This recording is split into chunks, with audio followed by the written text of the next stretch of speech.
Bonsoir à tous, on débute ce journal du Mercato au Paris Saint-Germain. Les champions de France ont encore l'envie de recruter avant la fin du marché des transferts. Et pour leur milieu de terrain, ils seraient intéressés par le joueur de Lille, Boubakary Soumaré. Ce dernier a été formé au PSG et possède un bon de sortie de la part du LOSC. Affaire à suivre. Dans le même temps, Paris voulait prolonger le contrat d'Éric Maxime Choupo-Moting en fin de bail.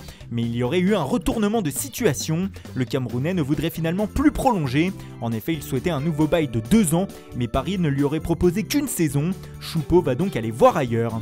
L'OM de son côté voudrait jouer un vilain tour à l'Olympique Lyonnais, alors que les Gaunes sont sur la piste de la jeune pépite uruguayenne de Peñarol, Facundo Pellistri. Les Marseillais seraient aussi sur le dossier. 4 offres de différents clubs européens seraient arrivées sur les bureaux du club sud-américain. À Pellistri de faire son choix désormais. À l'OL, l'opération de dégraissage continue, mais pas pour tout le monde visiblement. En effet, les Lyonnais qui doivent faire face aux états d'âme de Jeffrey Adélaïde auraient fixé son bon de sortie à une offre de 35 millions d'euros. Avis aux amateurs donc, le Stade Rennais notamment serait sur le coup. Le club breton justement qui doit également gérer le dossier Edouard Mendy. Le portier doit rejoindre prochainement les Blues de Chelsea, mais il doit attendre que son club et la formation anglaise se mettent d'accord. Problème, ce n'est toujours pas le cas et pour le moment le dossier est en stand-by. Mendy serait lui ok avec Chelsea sur un contrat de 5 ans. A l'étranger, on passe à notre focus du jour sur le FC Barcelone. Le club catalan semble embourbé dans le dossier Luis Suarez. L'attaquant uruguayen prié de partir depuis l'arrivée de Ronald Koeman pourrait rejoindre la Juventus. Mais avant, il veut être libéré par le Barça et réclame qu'on lui paye sa dernière année de contrat. Ce que les Blaugrana refusent, ce qui bloque le transfert d'un remplaçant à Suarez. Edinson Cavani notamment se serait proposé, lui qui est libre. Mais le Barça n'a pas donné suite. Lautaro Martinez lui devrait finalement rester à l'Inter. C'est son agent Beto Yaque qui l'a indiqué hier. L'Argentin pourrait même prolonger. Du coup, Barcelone s'est tourné vers Memphis Depay. L'attaquant de l'OL prendrait bien la direction de la Catalogne. Selon les médias néerlandais, tout est réglé entre les deux clubs pour un transfert de 25 millions d'euros.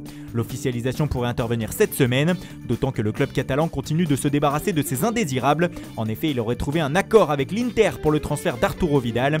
Celui-ci serait de 500 000 euros plus des bonus. L'officialisation est imminente. Il restera ensuite pas mal de joueurs à tenter de faire partir avant le 5 octobre.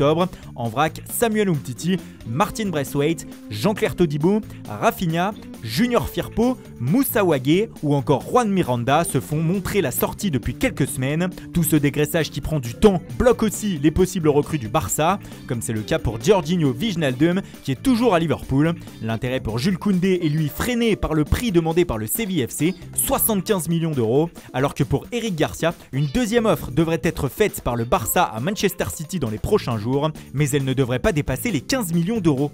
Chez le rival madrilène, c'est le dossier Gareth Bale qui prend une place énorme, mais la situation pourrait se débloquer. Selon les médias espagnols, le Gallois aurait enfin décidé de partir dans les prochaines semaines. Manchester United souhaiterait obtenir un prêt, la balle serait désormais dans le camp madrilène. À Arsenal, Lucas Torreira va partir. Le milieu de terrain uruguayen ne s'est jamais imposé chez les Gunners et devrait retourner en Italie. Le Torino et la Fiorentina seraient sur le coup. Un prêt avec option d'achat serait en discussion. En Italie, un coup double se prépare à l'AS Roma. Le club de la Louve va voir partir Edin Dzeko normalement à la Juventus. Et pour le remplacer, les Romains devraient recruter Arkadiusz Milik, le buteur du Napoli. Les deux clubs se seraient mis d'accord sur un transfert de 20 millions d'euros plus 5 millions d'euros de bonus. Dans le même temps, la Roma pourrait acheter au Hellas Vérone son défenseur central Marash Kumbula. Un prêt assorti d'une option d'achat de 30 millions d'euros aurait été conclu entre les deux formations transalpines. Et puis c'est officiel, Brian Dabo quitte la Fiorentina pour le promu en Serie A Benevento. L'ancien Montpellierin s'est engagé jusqu'en 2022 avec la formation de Pippo Inzaghi. L'ancien joueur de Chelsea, Branislav Ivanovic, revient en Première Ligue. Le défenseur russe vient de signer chez le promu en Première Ligue, West Bromwich Albion. Fin du suspense pour Pierre-Emerick Aubameyang. L'attaquant gabonais a enfin prolongé son contrat avec Arsenal. Il est désormais lié avec les Gunners jusqu'en 2023. En France, Angers a annoncé le départ de son attaquant Wilfried Kanga. Le joueur de 22 ans a signé en Turquie à Kayserispor. Voilà, c'est tout pour aujourd'hui. Bonne soirée à tous et rendez-vous dès demain matin pour de nouvelles informations sur le Mercato.